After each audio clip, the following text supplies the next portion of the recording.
Gone in a matter of seconds. That's all it took for a 4-year-old boy to be carried away by the ocean current and disappear into the water.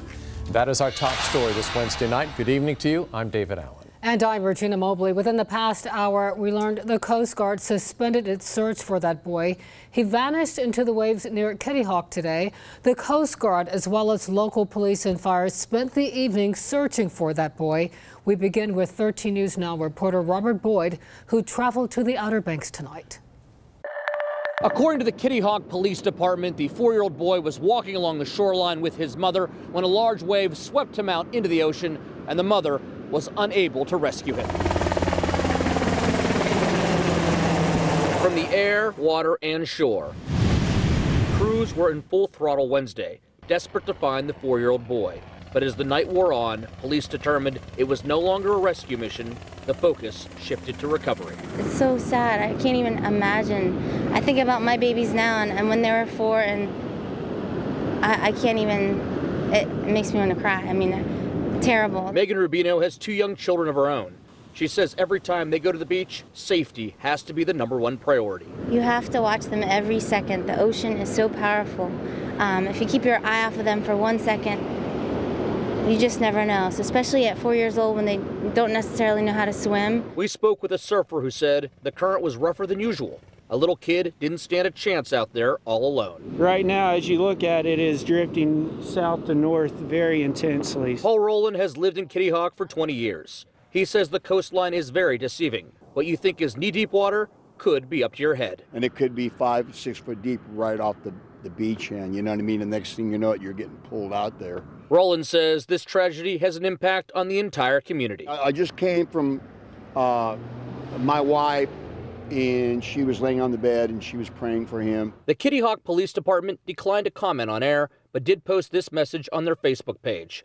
Please join us in thought and prayer for this family as we mourn with them the loss and give thanks for the well-being of our own children. At this time, the police department is not releasing the boy's name. They plan on having a press conference in Sub Point tomorrow. In Kitty Hawk, Robert Boyd, 13 News Now. All right, back live in Kitty Hawk, a line of storms moved through earlier today, slowing rescuers down. Chief Meteorologist Jeff Lawson has more on the conditions at the time the little boy was swept away. Yeah, I've got a couple of graphics I can show you. First of all, the boy, basically it was about 3:30 to 4:15. We're not sure the exact time, but let me show you. That's the area in question. This takes you back to 3:36. Notice the line of showers just a little bit off to the west. Well, if we were to widen that, which we're going to do right here for you, you can see that line of intense activity well west of the area, and the winds at the actual beach there were only southwest at 7, gusting to 9. Then the front gets even closer. Basically, the front at about 4:08 was passing right across that exact area, and the wind began to switch and turn from the other direction to northwesterly, 17, gusting to 25. So the bottom line is we had that line of storms approaching. We don't have any wave height information, even though we have a buoy pretty close to there. It wasn't reporting the wave heights, but we do know the wind shifted, the front came through, and from some of the live eyewitness reports, obviously that front caused the waves to really start breaking. Things are calming down a little bit now. Unfortunately, they were a little bit rough earlier. All right, thanks, Jeff. We first told you about this tragic story through a breaking news alert from the 13 News Now app. Download it now and be first to know about when big stories break. It is free for Apple and Android. Fired FBI Director James Comey at William & Mary tonight as part of a CNN town hall, taking questions mostly from students and staff on the heels of his new book, Higher Loyalty, Truth, Lies, and Leadership.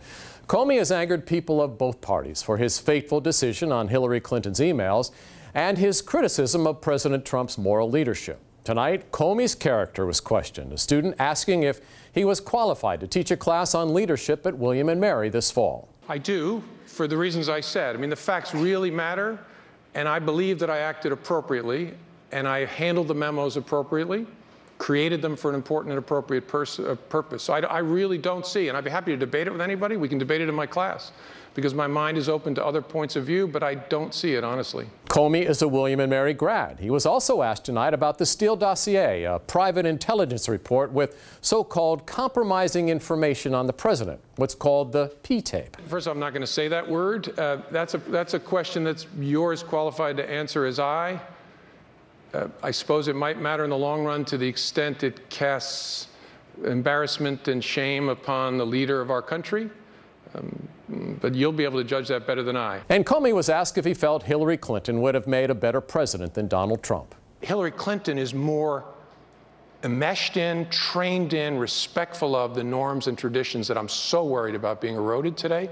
So on that basis, not a policy judgment, but on that basis, yeah, that's why I said that. Comey's book has sold 600,000 copies in the first week. New tonight, flames kill a family's pet in Virginia Beach. Crews were called to Chelsea Street around 4:30 this afternoon. It took firefighters about 20 minutes to get everything under control. The family got out safely, but a dog inside did not make it out. The home is a total loss. No word yet on what started this fire. Right now, the search is on for the person who rear-ended a Virginia Beach school bus and kept on driving. Police tell us it happened around 6:15 on Pleasant Valley Road. That's not far from Salem Middle School. Investigators say the bus had its lights on and stop sign out. When a green van slammed into the rear of the bus, the driver of the van kept going. We're told students were on board at the time, but no one was hurt.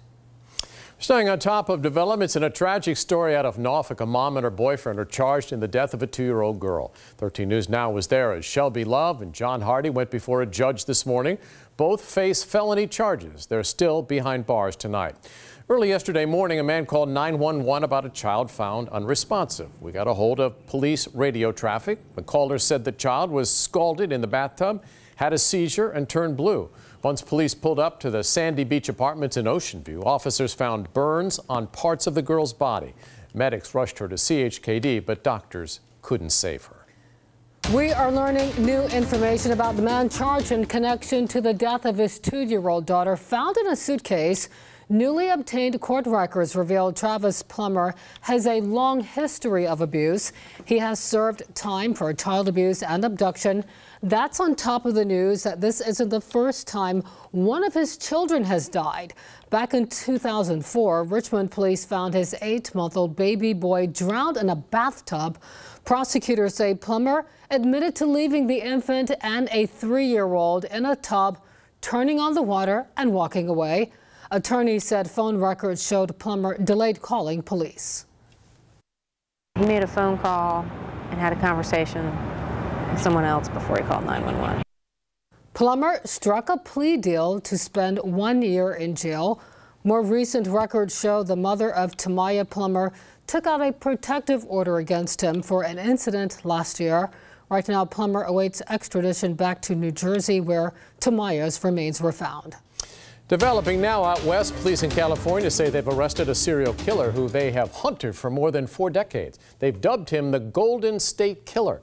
He's linked to at least a dozen homicides. ABC's Marcy Gonzalez has the latest from Los Angeles. Police call him one of the most elusive serial killers in American history. And now the man believed to be the so-called Golden State Killer is behind bars more than 4 decades after his alleged crime spree began. We found the needle in the haystack, and it was right here in Sacramento. Police arresting 72-year-old Joseph James D'Angelo outside of his home, saying they believe the former police officer is responsible for at least 12 murders, 45 rapes, and more than 100 burglaries that spread fear across California in the 1970s and 80s. The feeling is undescribable. I am so happy. I feel so blessed. We finally got the guy who brutally raped and murdered my sister. Police explaining D'Angelo was not a suspect until days ago when, after a break in the case, they used cutting-edge DNA testing to get a match. We were able to get some discarded DNA, and we were able to confirm what we thought we already knew, that we had our man. And right now, D'Angelo is charged with 4 counts of murder, but police say more charges will be filed soon. Marcy Gonzalez, ABC News, Los Angeles.